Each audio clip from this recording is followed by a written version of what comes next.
lo presentamos. Él es abogado, graduado de la Universidad de Buenos Aires, graduado summa cum laude en la Maestría de Derecho Internacional de Derechos Humanos de la Universidad de Notre Dame, Estados Unidos. Actualmente se desempeña como secretario letrado a cargo del programa para la aplicación de tratados sobre derechos humanos de la Defensoría General de la Nación.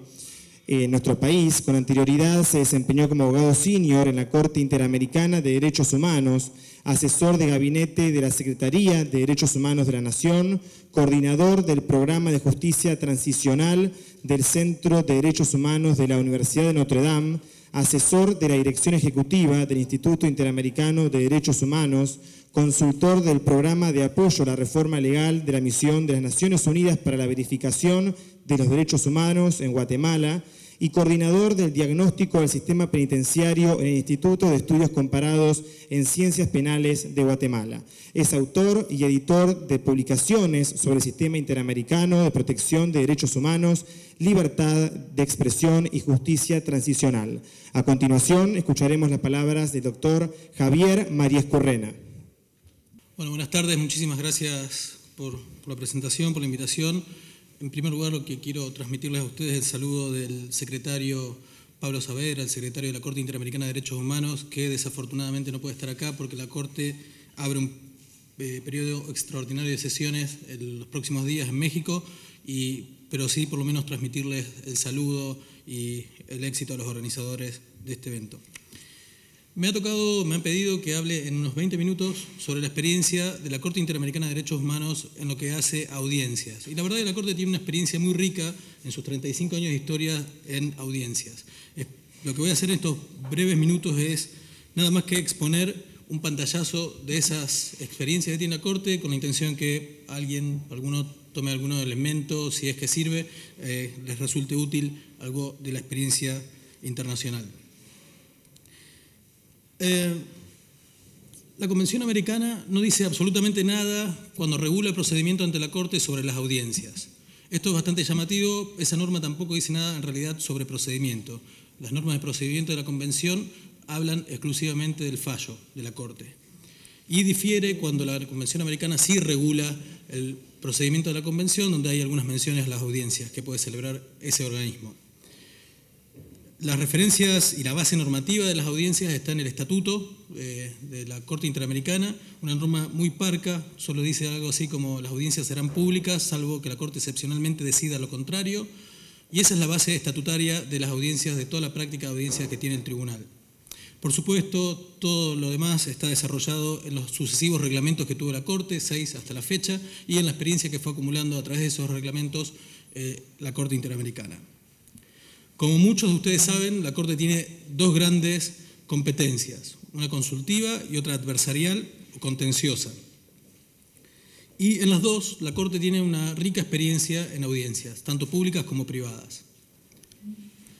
El procedimiento consultivo es una especie de asesoría técnica que brinda la Corte Interamericana a los estados de la organización, a la Comisión Interamericana de Derechos Humanos y algunos otros órganos de la OEA, sobre la interpretación de las obligaciones internacionales contenidas en la Convención Americana o otros tratados de derechos humanos, o también sobre la compatibilidad de normas internas con los tratados de derechos humanos.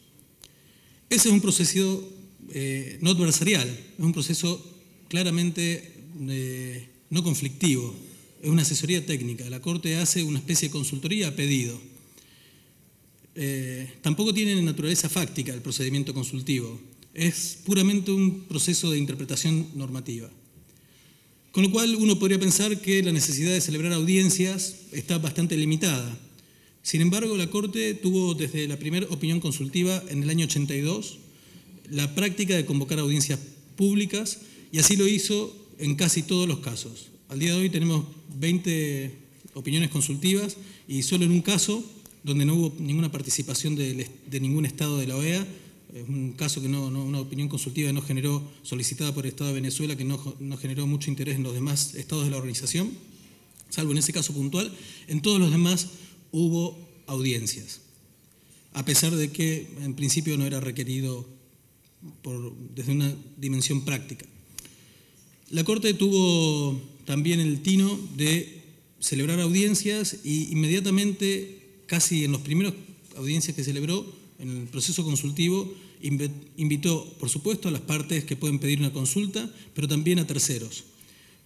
La participación de los terceros desde la primera solicitud de opiniones consultivas ya lo podían hacer por escrito, pero ya en el año 84 la Corte hace participar a personas en calidad de amicus en audiencias públicas sobre opiniones consultivas.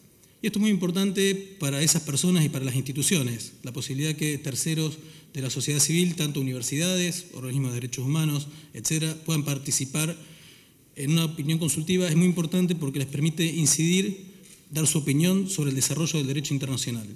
Que esto es una materia usualmente vedada a esos actores. El desarrollo del derecho internacional, los estados lo ven en general como una cosa muy propia, un ámbito muy exclusivo y excluyente de actuación. La Corte, sin embargo, tiene esta experiencia en el proceso en el periodo que se inicia ahora en México, la semana que viene. De hecho, hay una audiencia sobre opinión consultiva donde hay participación de la sociedad civil. Es una práctica ya muy amplia. En una de las últimas opiniones consultivas directamente hubo un día solamente para recibir las opiniones de universidades, organismos de la sociedad civil, personas. La otra competencia grande de la Corte es la competencia adversarial, donde la Corte va a decidir si en un caso concreto hay o no una violación a la Convención Americana u otro tratado que le da competencia a la Corte. Y acá hay 3 escenarios posibles y en los 3 se celebran audiencias. El primer escenario es el adversarial, el proceso de fondo, como le decimos, el proceso principal. Pero también hay procesos incidentales, como por ejemplo de medidas provisionales, y hay otro proceso que se inicia una vez que se dicta el fallo, el proceso de supervisión de cumplimiento de sentencia. En esos 3 escenarios hay también audiencias, con una práctica muy rica de la Corte, que responden a distintas finalidades.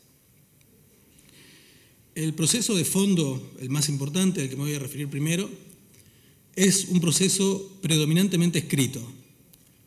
Ustedes van a ver que el proceso ante la Corte se divide en 3 etapas. Una de presentación del caso, la presentación de los escritos principales, como se le llama en la jerga. Una segunda etapa oral, de audiencia pública.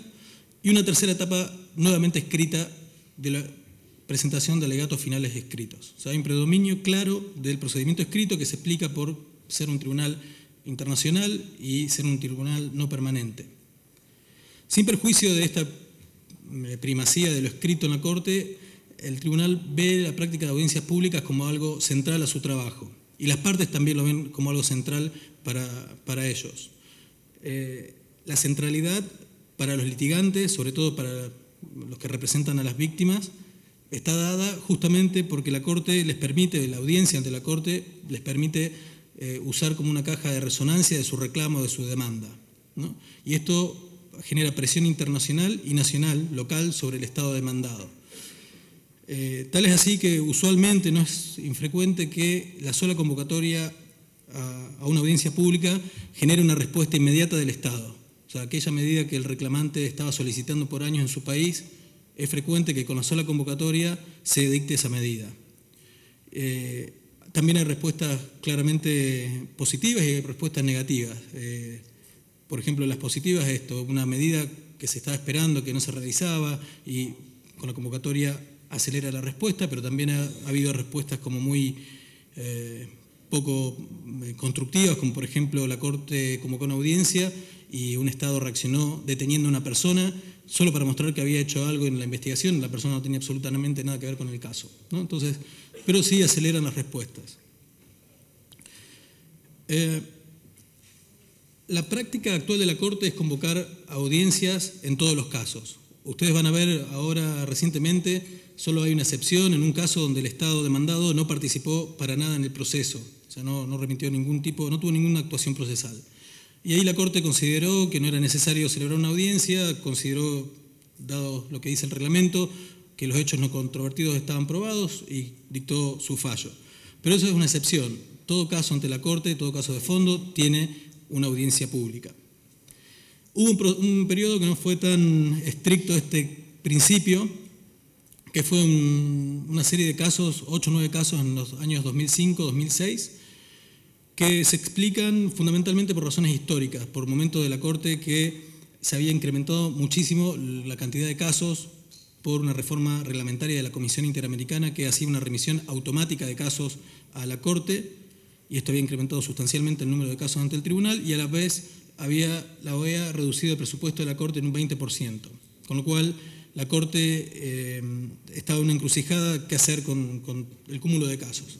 Entonces, la Corte adoptó ahí una política, es que en los casos donde había reconocimiento internacional de responsabilidad o allanamiento a las pretensiones de las víctimas, no celebrar audiencias. Esto lo hizo, por supuesto, con muchas críticas internas, muchas disidencias en el tribunal, muchas críticas de los organismos de derechos humanos. Pero fue un momento muy particular de la Corte, fue ese momento, y hoy se afirma el principio que la Corte celebra audiencias y también se afirma el principio que las audiencias son públicas. En la historia de la Corte van a encontrar casi un solo caso, creo, de audiencia privada, y fue en el primer caso, justamente, el caso Velázquez Rodríguez. Luego de la audiencia de fondo, la Corte quiso escuchar a 3 testigos pertenecientes a un batallón de inteligencia de Honduras, y por razones de seguridad nacional Honduras solicitó que se haga esa audiencia de manera confidencial, privada. Y la Corte así lo hizo, y creo que es el único ejemplo que van a encontrar en la historia de la Corte. La anécdota y la enseñanza de eso, de la audiencia privada, en un caso contencioso, fue que la Corte y la Comisión, todos los participantes en la audiencia, se quedaron con la idea que el Estado había sustituido a un testigo, que en realidad no habían escuchado al testigo que la Corte quiso, sino que habían cambiado el Estado de Honduras en su momento, había cambiado a una persona y había hecho declarar a cualquier otra persona y no al que la Corte quería. Y hasta hoy no se sabe eso, pero la Corte, si ustedes en la sentencia se van a dar cuenta la duda que tiene la Corte sobre quién declaró finalmente en esa audiencia. Y el hecho de que sea cerrada impidió justamente el control público sobre la identidad de ese testigo. Actualmente la práctica es que todas las audiencias son públicas, salvo por raras excepciones que tienen que ver en la práctica reciente con violaciones a los derechos humanos de carácter que vienen derivadas de actos de violencia sexual. En el caso Cantú, por ejemplo, una mujer indígena mexicana violada por integrantes del ejército mexicano, los representantes pidieron que la declaración se haga de manera privada y la Corte, por supuesto, accedió. Para los que les interesa desarrollo de esos temas, pueden ver la resolución de convocatoria en el sitio web de la Corte, donde se hace una serie de consideraciones que tienen que ver con la no revictimización de la persona que declara. Pero el principio es que esa declaración se tomó a puertas cerradas, por supuesto, con las partes, la Corte en pleno, el personal mínimo indispensable para tomar el testimonio, y luego se permitió al público ingresar, una vez terminado el testimonio, de manera que se retomó el carácter público de la audiencia. Y se afirma en todos los casos, salvo muy excepcionalmente como este que les comento, el principio de publicidad de las audiencias. En cuanto a su contenido, las audiencias variaron de acuerdo a los desarrollos que se dieron en el tribunal en los últimos 35 años, y las variaciones tienen que ver con distintos motivos. Uno es la variación práctica, si se quiere, con la posibilidad de utilizar medios electrónicos modernos en las audiencias de la Corte, que esto, aunque parezca algo menor, es sumamente importante. Por ejemplo, la posibilidad de que se declaren por videoconferencia. Esto, insisto, que es muy importante porque hay que tener en cuenta que ante los procesos en la Corte, mucha gente que va a declarar es la primera vez que se sube a un avión, por ejemplo. Nunca tuvo pasaporte, es gente realmente que declarar en su país a través de una videoconferencia puede hacer una diferencia fundamental en el testimonio y en la persona. Por eso ese tipo de prácticas que parecen menores tienen muchísimo impacto tanto en el tribunal, en el trabajo en el tribunal, como a bajar los costos para los litigantes. También hubo un cambio muy importante en el número de audiencias y en los días que se dedican a las audiencias. Esto hay que ser claro, la Corte con el incremento de su trabajo tuvo que bajar el número de días de cada audiencia. Originalmente, ustedes iban a ver, cada audiencia tenía una duración de 5 o 6 días. En el año cerca del 2005, a mediados del 2005 o 2006, el promedio eran 2 o 3 días por caso, y actualmente es 1 o 2 días, depende de la complejidad del caso. Y concentró en una misma audiencia las distintas etapas que antes estaban divididas en 3. O sea, antes la Corte celebraba una audiencia de admisibilidad, una audiencia sobre el fondo, una audiencia de reparaciones, práctica que ahora está concentrada en una sola instancia procesal, que demostró que realmente es una práctica que genera mucho ahorro y economía procesal.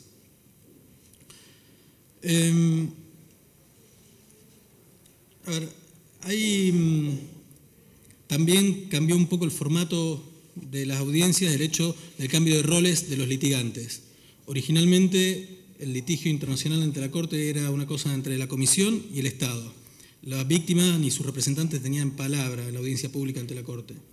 Esto cambió, fue cambiando gradualmente. Las víctimas y sus representantes entraban a las audiencias públicas como parte de la delegación de la Comisión, copiando una práctica de la Comisión Europea, pero no estaba previsto nada reglamentariamente. Hoy por hoy el cambio es radical.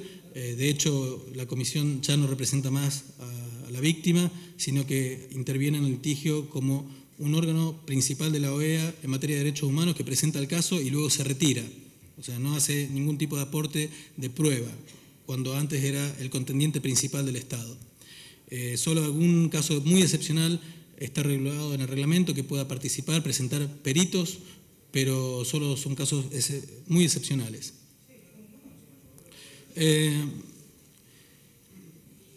La importancia de las audiencias está dada por dos motivos. Uno, por el conocimiento de su contribución al conocimiento mejor de los hechos, al esclarecimiento de los hechos, sobre todo en casos complejos, donde se requieren precisiones, aclaraciones.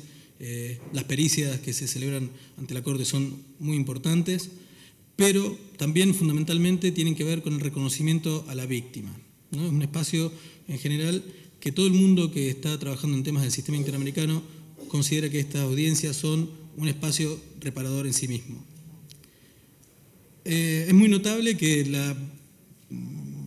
las investigaciones en general se hacen sobre los estándares de la Corte, sobre términos, sobre la jurisprudencia de la Corte, sobre las cuestiones institucionales, procesales, políticas, jurídicas de la Corte, pero no hay casi investigación sobre la víctima. ¿Qué pasa a la víctima que lleva un caso ante la Corte? Hay un solo estudio empírico que es muy recomendable, publicado por el Instituto Interamericano de Derechos Humanos, que justamente recoge esa experiencia, que señala que las audiencias públicas ante la Corte tienen un espacio o tienen un contenido de reparación muy alto. Y tiene un contenido de reparación muy alto en diversos sentidos. En primer lugar, la audiencia en sí misma es como un espacio reparador. En segundo lugar, lo reparador tiene que ver con el hecho de poder dar el testimonio. La tercera dimensión tiene que ver con el esclarecimiento de los hechos, de contribuir a la verdad en un caso concreto. Y el último tiene que ver con el reconocimiento que sienten las víctimas que declaran ante el tribunal. Este informe dice, por ejemplo, que las víctimas consideran que la audiencia es un espacio de esperanza de justicia, donde se concentra el sentido del litigio y es un momento muy intenso por el cual se esperó durante años. Gran parte del litigio para las víctimas y sus representantes consiste en llegar al tribunal, ¿no? Y la llegada al tribunal, la audiencia, es vivido como una especie de fin de ciclo y es un espacio donde se siente una validación de un esfuerzo hecho durante años. Por otro lado, también el espacio reparador tiene que ver con la experiencia que viven al ser escuchados en la Corte, que usualmente contrasta con lo que ocurrió en los ámbitos locales, donde no fueron escuchados por autoridades, no fueron recibidos por autoridades. Y eso es lo que señala la víctima. Ese es el contenido reparador que señalan las víctimas de la audiencia ante la Corte. Y por otro lado, el sentido reparador, según las víctimas, lo que deriva de la posibilidad de que el Estado no le queda otra que escucharlo. En una audiencia ante la Corte, el Estado tiene que escuchar el relato de la víctima ante un juzgador imparcial y no tiene otro remedio. Y esa confrontación en ese ámbito les resulta un espacio reparador. Las audiencias también son espacios reparadores en términos de dar el testimonio, y esto tiene que ver con distintas motivaciones. Uno es con una posibilidad de relatar sin miedo la experiencia vivida. Y este relato se hace no en cualquier ámbito, sino que se hace en un ámbito con una finalidad muy concreta, que es la búsqueda de justicia. Otros participantes sienten que el valor del testimonio en la audiencia de la Corte se relaciona con poder hacer algo por la víctima, usualmente un ser querido, algo de justicia con ese ser querido. y otros el valor de reparador de la audiencia ante la Corte lo vinculan con que es un espacio donde pueden dar un paso más en el reconocimiento de la pérdida. Esto tiene que ver con el duelo que puede hacer la persona de su ser querido.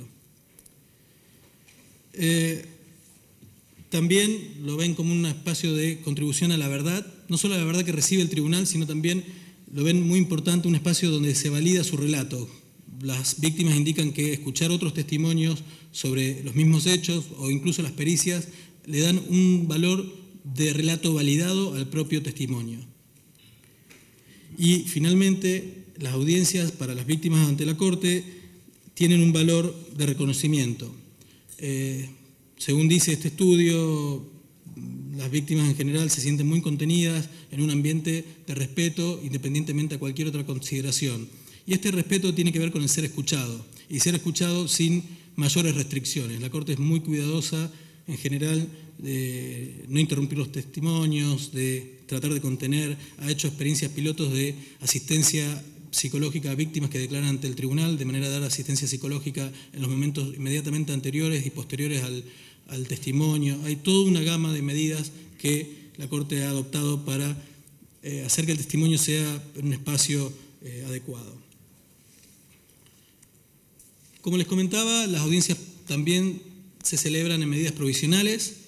Las medidas provisionales, para los que se imaginan que son parecidas a medidas cautelares que se dan en el ámbito local, la Corte las dicta en situaciones de extrema gravedad y urgencia para evitar daños irreparables a las personas.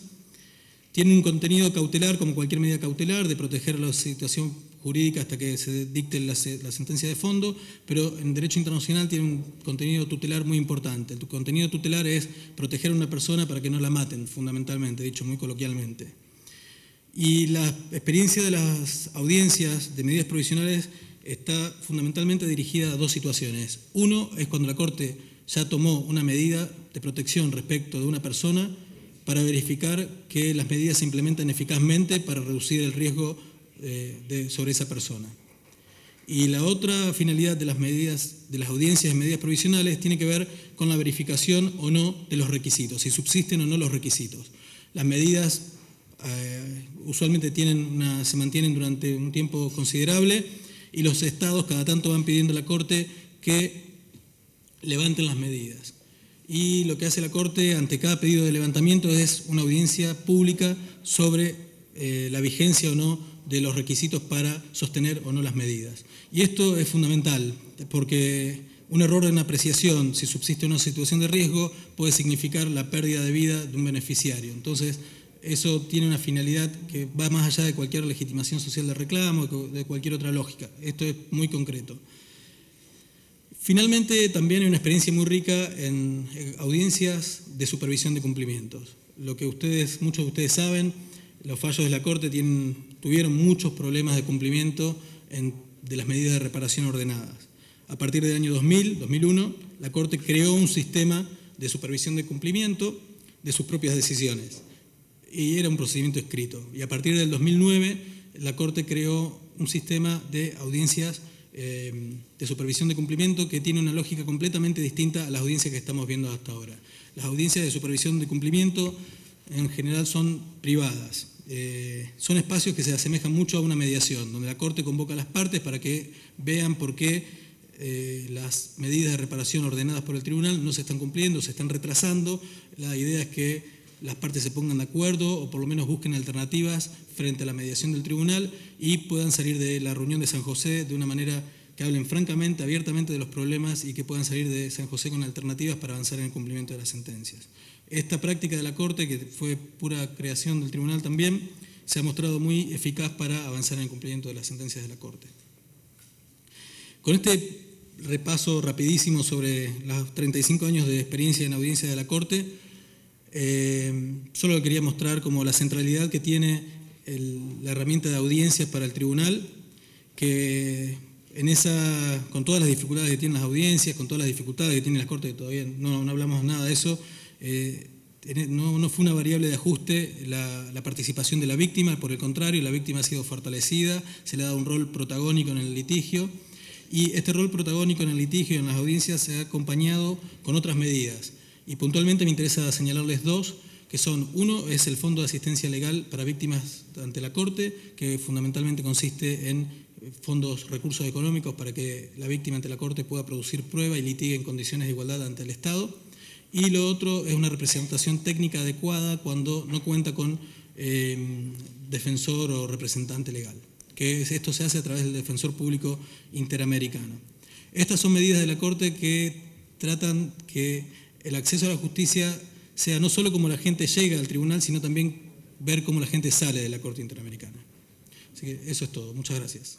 Para los amigos extranjeros, el doctor Lorenzetti es primero un académico, fue un abogado que del ejercicio de la profesión llegó a la Corte Suprema de Justicia de la Nación. Como académico sentó doctrina en el derecho civil y en aquellos años fue un pionero de los derechos de los daños, del derecho de daños por aquellos años. Como presidente de la Corte Suprema de Justicia de la Nación ha impulsado políticas de Estado que viene desarrollando la Corte Suprema, particularmente tendientes a la transparencia de los procesos y de las decisiones judiciales. Se ha preocupado sobremanera por el tema de gestión, creó la Comisión Nacional de Gestión, creó el Centro de Información Judicial. La comunicación es una de las políticas de la Corte Suprema y esencialmente creo que hoy está instalada la Corte en la sociedad, no solamente por las decisiones que adopta, sino por las audiencias públicas y por la presencia que tiene a través de estas, como mediante la intervención de los amigos del tribunal. Precisamente, doctor Lorenzetti, en este seminario hemos trabajado muy especialmente en el tema de las audiencias, en particular en el proceso civil. Recién hubo una importante exposición sobre las audiencias públicas ante la Corte Interamericana y bueno, el público está ansioso por escuchar sus palabras acerca del funcionamiento de las audiencias públicas en nuestra Corte Suprema de Justicia de la Nación. Queda usted en posesión. Buenas tardes. Me voy a parar así veo un poco a los que están allá en el fondo. Quiero agradecer esta invitación y esta oportunidad de conversar, no solo con muchos de los amigos que están aquí presentes, con los cuales nos vemos con mucha frecuencia, sino también con los académicos y jueces que nos visitan de otros países, que son países hermanos, con los cuales tenemos siempre una comunidad de principios. Yo en mi carrera académica siempre trabajé la idea y apoyé la idea de una cultura jurídica latinoamericana. Creo firmemente en eso y creo que nosotros tenemos mucho que mostrar al mundo si es que mostramos nuestras identidades. Me parece que hay que celebrar este tipo de encuentros, una reflexión sobre la necesidad de transformar el Poder Judicial y el proceso. Nosotros desde la Corte Suprema estamos muy convencidos de esta necesidad y la celebramos. Claro, es importante que todos los agentes del cambio actúen. Por un lado, el mundo académico, por el otro lado, el mundo judicial. Nosotros convocamos al mundo judicial a que reflexione y también a hacer las propuestas a los demás poderes del Estado. De manera que reuniones como esta cuentan con nuestro absoluto apoyo y además nos interesa participar para escucharlos, para saber qué piensan todos ustedes acerca de las necesidades de cambio. Me parece que una primera cuestión que hay que afirmar es justamente la necesidad de cambio en la mirada del Poder Judicial. Nosotros en la Corte Suprema, principalmente desde el año 2004, comenzamos a trabajar en la necesidad de que el Poder Judicial deje de mirarse a sí mismo y mire a la sociedad. Este es un cambio de mirada y es un cambio de paradigma. Por eso es que en la primera Conferencia Nacional de Jueces que hicimos en la ciudad de Santa Fe, en la cual participaron varios de los que están aquí presentes, una de las afirmaciones fue esta: cambiar la mirada, el Poder Judicial no mirándose a sí mismo, sino a la sociedad. Y al mirar a la sociedad, este cambio, esta mudanza de paradigma requiere necesariamente que nosotros tengamos algunos principios sobre los cuales vamos a mudar también nuestro modo de analizar lo que hacemos. Yo voy a mencionar muy rápidamente estos principios para luego hablarles de las audiencias que están dentro de este marco. El primer principio que me parece importante, si uno cambia la mirada y se enfoca es en las necesidades de la población, es un principio basado en derechos. No solo la tradicional historia y estructura jurídica que nosotros hemos elaborado en base a la independencia del Poder Judicial, que sigue vigente, sino también los derechos que tiene la población hacia el Poder Judicial. Entonces acá hay un cambio de mirada y reconocemos el derecho, por ejemplo, a la celeridad de los juicios, al acceso a justicia. Esto que se viene trabajando hace muchos años en el mundo académico y también en los poderes judiciales es muy importante. Un primer cambio de mirada, una estructura de derechos del ciudadano hacia el Poder Judicial. Segundo cambio de mirada, me parece, es sobre el proceso. Nosotros tenemos una idea del proceso que está muy trabajada y muy elaborada por la excelente doctrina procesal argentina e iberoamericana. Pero desde el punto de vista de la organización del Poder Judicial, hay una cuestión de rigidez que no se compadece con las necesidades de la población. Si nosotros miramos los cambios y cómo nos adaptamos y dejamos de pensar solo en el Poder Judicial, vamos a verlo esto con toda claridad. Y yo lo he dicho hace muchos años, a mí me gusta correr como actividad deportiva, ir a correr. Y hace 20 años atrás había 1 o 2 tipos de zapatillas. Cuando hoy entra uno a una tienda, ve miles de tipos de zapatillas diferentes, de acuerdo a las necesidades de cada uno. Hay para correr, para jugar al básquet, al fútbol, al tenis. Esto es, en la economía, la segmentación del producto en función de las necesidades del usuario o consumidor. Nosotros, si esto lo aplicáramos al proceso, nosotros tenemos un proceso pensado en función de las necesidades del Poder Judicial, pero que es muy rígido y no se adapta a las necesidades del consumidor o usuario. Y entonces acá hay otro cambio de paradigma. Nosotros tendríamos que tener mucha más flexibilidad, diferentes tipos de procesos de acuerdo a las necesidades de la población.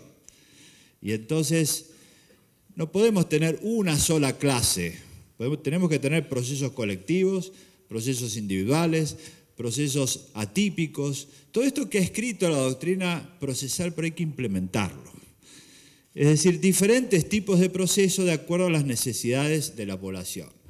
Y el tercer principio que me parece que sirve para enmarcar esto es repensar el conflicto, también desde esta mirada enfocada en las necesidades de la población.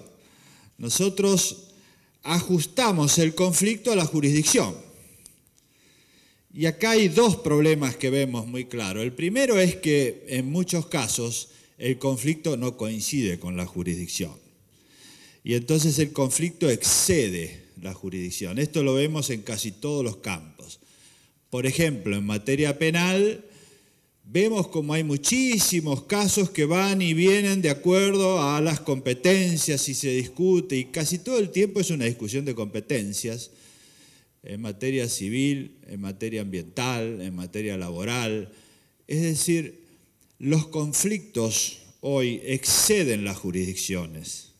No coinciden el modo en el cual está organizado el sistema político, institucional y el judicial con el tipo de conflictos. Esto se ve tal vez muy claramente en materia ambiental, donde los conflictos son regionales, o en materia de daños y en casi todos los problemas civiles. Entonces hay que tratar de flexibilizar la jurisdicción. No podemos tener una jurisdicción tan rígida que impida una resolución rápida de los conflictos y la mayor parte del tiempo estemos discutiendo cuestiones de competencia. Y el otro aspecto de repensar el conflicto en función de las necesidades de la población es que nosotros tenemos una estructura judicial en la que el ciudadano viene al Poder Judicial, generalmente en el centro de las ciudades. Esto también hay que cambiarlo. Nosotros tenemos que ir a donde está el conflicto, no el conflicto donde estamos nosotros. Y por eso también es importante flexibilizar la organización de los poderes judiciales para que podamos establecer una movilidad y poner jueces donde hay conflictos. Necesitamos jueces en las villas, jueces en los aeropuertos donde hay conflictos de consumidores, o jueces que puedan moverse de un lugar a otro en las zonas donde no hay jueces. Nosotros en la Argentina y en muchos países esto se ve, en la Patagonia Argentina, en el Amazonia, en Brasil, jueces que puedan ser móviles, ir visitando ciudades y resolviendo conflictos.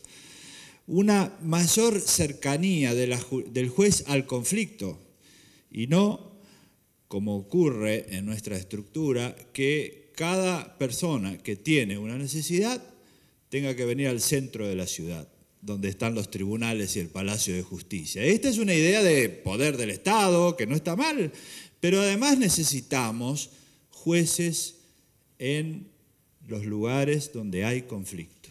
En la Argentina, en las grandes ciudades hay que tener una gran cantidad de jueces en las villas, en los barrios, cercanos al ciudadano común. Esto es lo que es práctico, lo que va a acelerar mucho los procesos.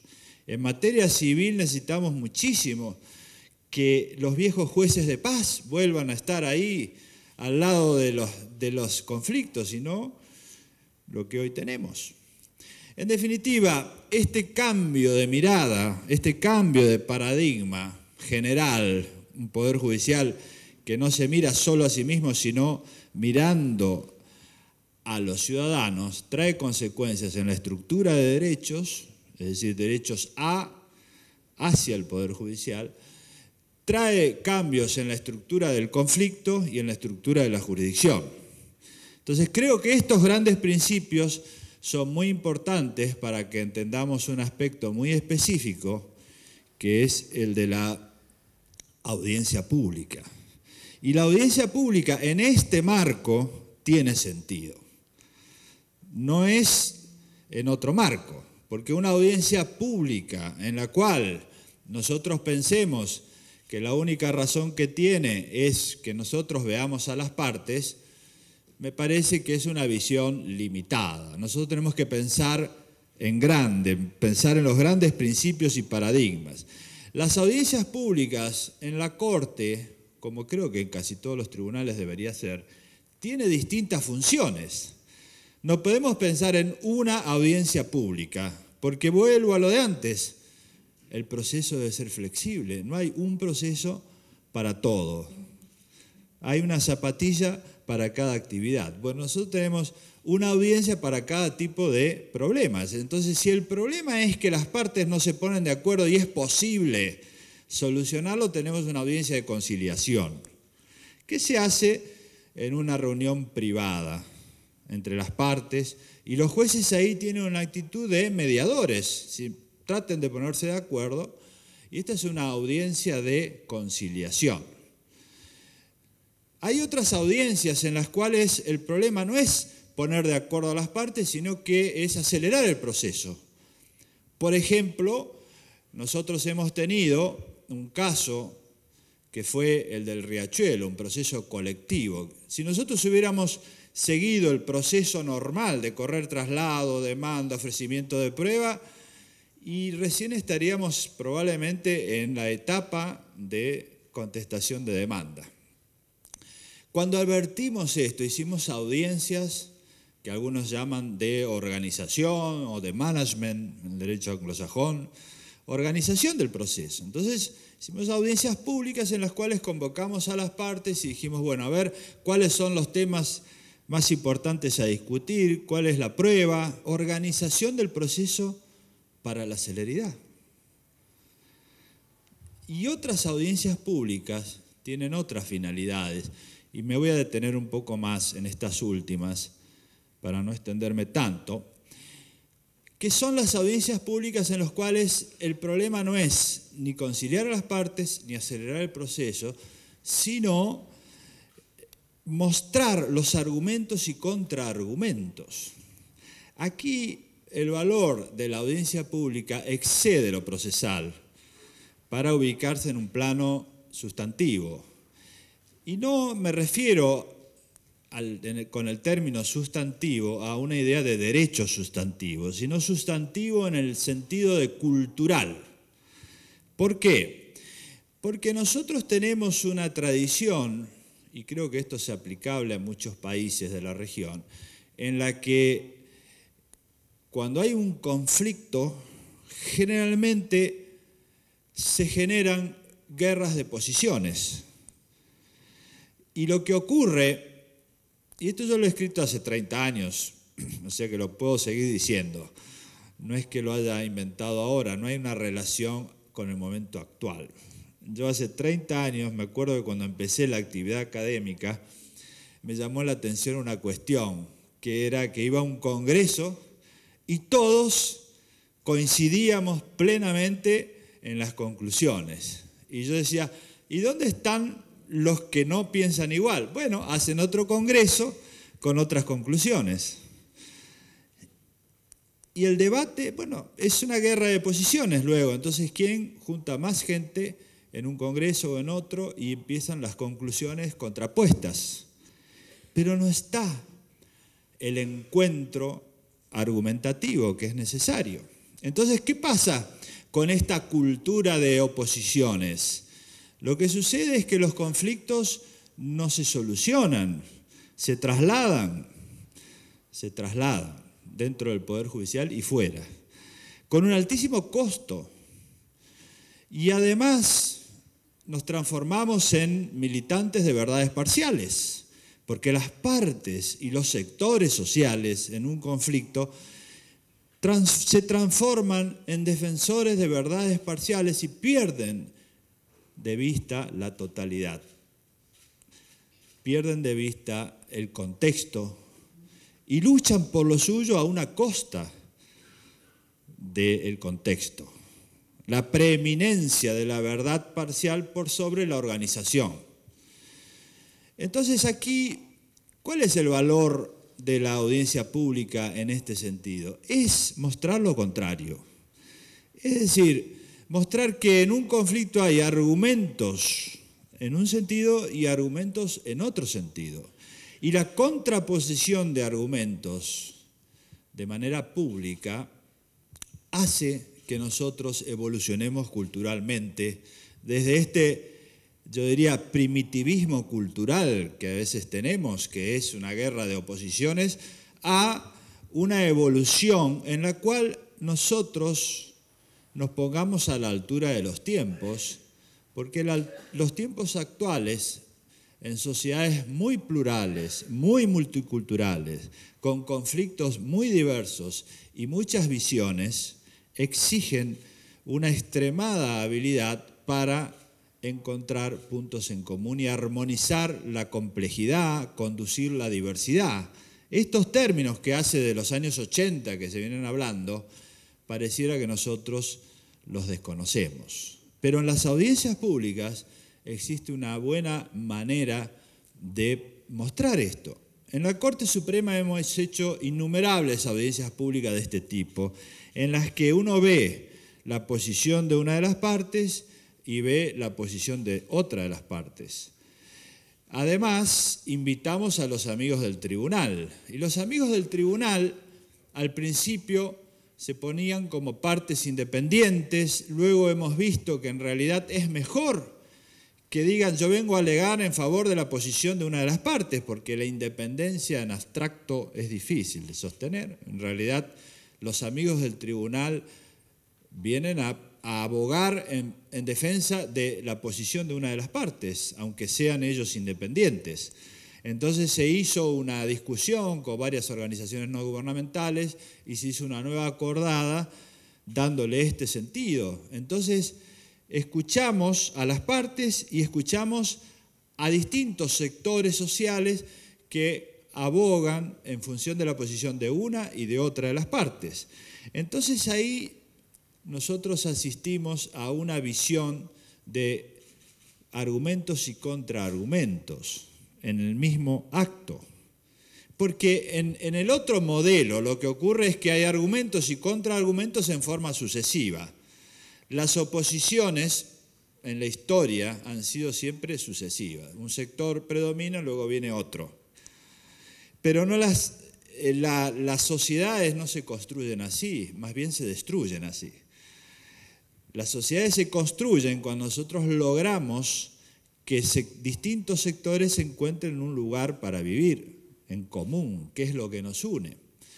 Entonces, en los conflictos de relevancia institucional, como los denominamos a los que hacemos en estas audiencias, es necesario exhibir el conflicto, sus distintos argumentos y matices y ver cómo es posible que existan consensos cruzados, esto dicho en el sentido de Rawls, que tiene un libro interesante sobre los consensos cruzados en sociedades pluralistas.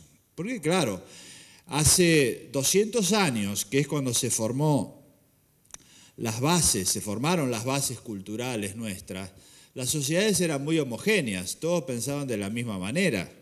Y si no pensaban de la misma manera, bueno, se los hacía pensar de la misma manera. Pero hoy las sociedades son multiculturales, muy diversas. Y entonces se necesita otra categoría de análisis, otra categoría de pensamiento y otra categoría para conducir la diversidad. Y entonces, si bien los conflictos deben seguir existiendo y van a seguir existiendo, y son el motor del cambio, lo importante es encontrar las bases sobre las cuales esos conflictos se resuelven. Es como dos personas discutiendo y uno habla en un idioma y otro habla en otro idioma. Lo que necesitamos es el lenguaje común.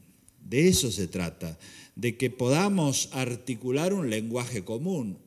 Y esto forma parte de las tragedias sociales que se han vivido en muchos de nuestros países. Sectores contrapuestos que no tienen un lenguaje común y nunca se hablaron y nunca se entendieron.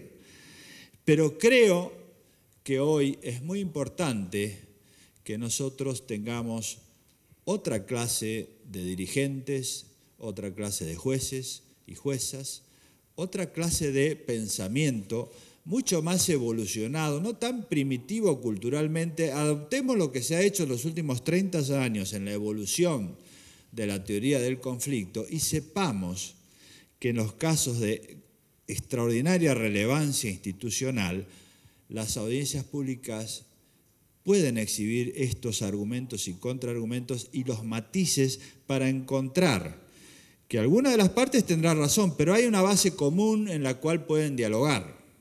Esta es una función docente y participativa que tienen las audiencias. Es docente, ¿por qué? Porque al exhibir el conflicto, las partes, los amicus curiae y también la población entienden mejor que no todo es matar o morir, que hay matices, y esta es la gran función que han tenido siempre los jueces en la historia de la humanidad. Cuando Elster escribió este libro extraordinario que se llama Juicios Salomónicos, examina él cómo poner de acuerdo principios competitivos. Bueno, esa, él dice en la filosofía del derecho, es la función tradicional que han tenido los jueces. Y en las sociedades actuales, no los jueces, el modo de razonar a través de juicios salomónicos que ponen en armonía de los consensos sociales es central en las sociedades actuales, es un tema central. Entonces, esto tiene un valor educativo y también tiene un valor de participación social, porque en muchas de nuestras audiencias nosotros hemos utilizado lo que la doctora Ledesma decía, el Centro de Información Judicial, que tiene un sistema de YouTube y las redes sociales. Entonces la audiencia se transmite en directo. Cualquier persona en su casa la ve y puede interactuar. Entonces mientras está hablando uno, se genera un debate extraordinario porque opinan de un lado y de otro a través de las redes sociales. Es un debate que no está en sede judicial, pero está en la participación ciudadana. Y eso es extraordinario, eso acerca al Poder Judicial con la gente. La gente percibe la complejidad de lo que hay que resolver y no lo ve como una cosa extraña que se le ocurrió a un sujeto aislado. Entonces, estas dos funciones son muy importantes, educativa y participativa. Y quiero cerrar diciendo una cosa más, que me parece que todo esto que nosotros decimos acerca de los cambios en el Poder Judicial requiere de un pensamiento sistémico. ¿Qué quiere decir esto? Así como tenemos que superar el primitivismo cultural, que es esto de las oposiciones irreductibles, y pensar la complejidad, también cuando hablamos de reformas hay que pensar que es un sistema. Entonces, yo veo con demasiada frecuencia que alguien dice, hay que hacer tal cosa para cambiar el Poder Judicial. Y como si esa fuera una panacea, en cualquiera de los campos. Y no solo respecto del Poder Judicial, se dice respecto de todo. Nunca no existe una experiencia en la cual cambiando un factor uno cambia el sistema. Esto no existe. Entonces, nosotros podemos tener, por ejemplo, muchas audiencias públicas, pero si no hay jueces, bueno, no va a servir de nada. Y si tenemos jueces y juezas y audiencias públicas, pero no tienen edificios, tampoco va a servir. Y si tenemos jueces, juezas, edificios y audiencias públicas, pero no tenemos legislación procesal adecuada, tampoco va a funcionar. Entonces, la cuestión es pensar sistemáticamente y decir, miren, acá lo que hace falta es una política de Estado en la cual nosotros tengamos una idea clara de a dónde vamos, es decir, juicios más rápidos, está bien, ese es un objetivo de una política de Estado, acceso a justicia, ese es otro objetivo. Bueno, cualquiera sea el objetivo, tengamos una política de Estado. Si lo que queremos es una justicia más rápida, es un buen objetivo. Pero ahí hay que hacer un planteo que sea sistémico, es decir, necesitamos para eso tanta cantidad de jueces, necesitamos jueces y juezas en los lugares donde se genera el conflicto para que sea más rápido, necesitamos mayor flexibilidad, entonces necesitamos disposiciones dentro del Poder Judicial, necesitamos disposiciones del Poder Ejecutivo y necesitamos del Poder Legislativo. Es decir, reformas procesales, cantidades de jueces, mapa judicial, que los jueces tengan una actitud diferente, tener diferentes tipos de procesos. Y bueno, esto no es difícil. Todos sabemos, hace muchos años que se sabe cuáles son las soluciones concretas. El problema es pasar del discurso a la acción, porque discursos sobre lo que hay que cambiar hay bastante, pero un pensamiento sistémico sobre lo que hay que cambiar hay poco. Nosotros necesitamos que se diga exactamente, y en eso está nuestro aporte. Todos los agentes del cambio, las universidades, el Poder Judicial, los legisladores, los que están en funciones ejecutivas, tenemos que reflexionar y decir, bueno, este es el conjunto, el sistema va a funcionar de esta manera. No crean, y creo que nadie puede creer, a pesar de que lo digan reiteradamente, que cambiando una ley o nombrando un juez más o haciendo una audiencia más, vamos a lograr que los ciudadanos tengan mejor servicio de justicia. Necesitamos un conjunto de medidas, necesitamos cambiar el sistema. Y para cambiar el sistema, que no queden meras declaraciones, necesitamos políticas de Estado. Esto es lo que dijimos en las conferencias nacionales de jueces. Hace varios años venimos insistiendo, es necesario que nos pongamos de acuerdo en algunos objetivos, todos los poderes del Estado, todos los agentes del cambio, y una vez que nos pongamos de acuerdo en el sistema de cuestiones que hay que cambiar, lo implementemos.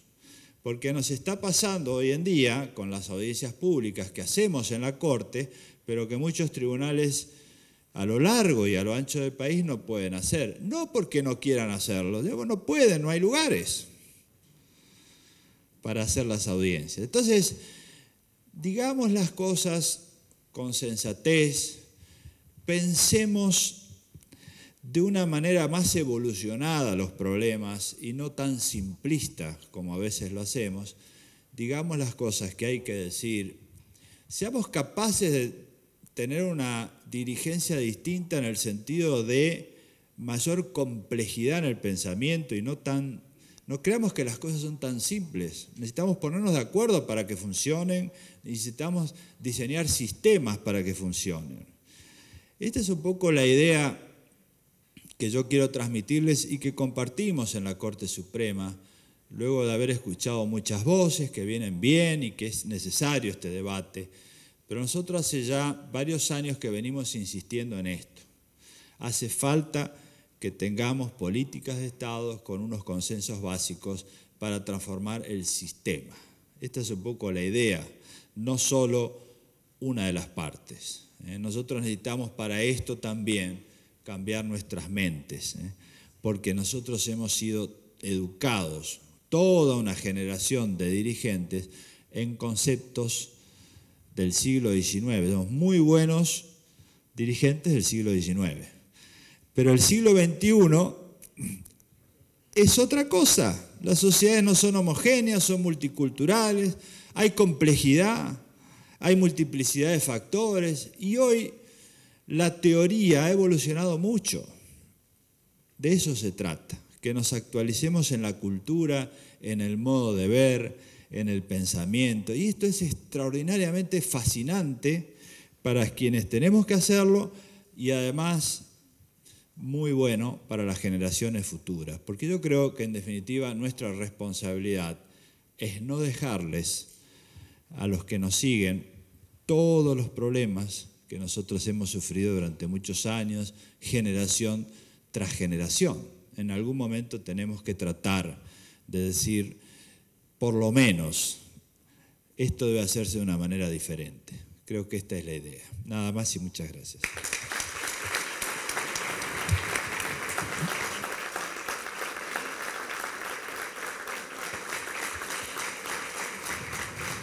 Muchas gracias al señor presidente de la Corte Suprema de Justicia de la Nación.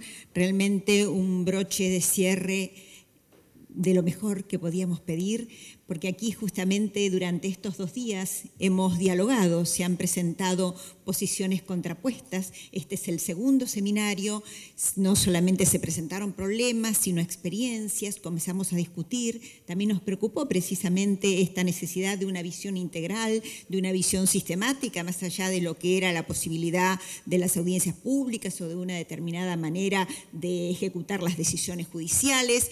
Y realmente agradecemos a todos y a cada uno de los expositores, a todos y a cada uno de los que han venido, la mayoría desde muy lejos, para poder practicar este diálogo. Agradecemos las propuestas, agradecemos las experiencias traídas y esperamos que conjuntamente el Centro de Estudio de Justicia de las Américas, el Instituto Iberoamericano de Derecho Procesal, con el auxilio de la Fundación GIS y el gran aporte de los profesores alemanes también, conjuntamente con la Asociación Argentina de Derecho Procesal y probablemente con otras instituciones, podamos realizar un tercer diálogo, porque el año pasado nos habíamos reunido en Quito y comenzamos estas que no, son algo más que discusiones, porque realmente esto ha sido maravilloso, el nivel de trabajo que ha habido. Señor presidente, puede ver, a esta hora estamos clausurados clausurando toda la gente que todavía está. Agradecemos también a las instituciones auspiciantes, a cada uno de los que han trabajado y han hecho posible la realización de este segundo seminario, y reiteramos el agradecimiento al señor presidente de la Corte Suprema de Justicia de la Nación para poder cerrar con este verdadero broche de oro. Un aplauso para todos.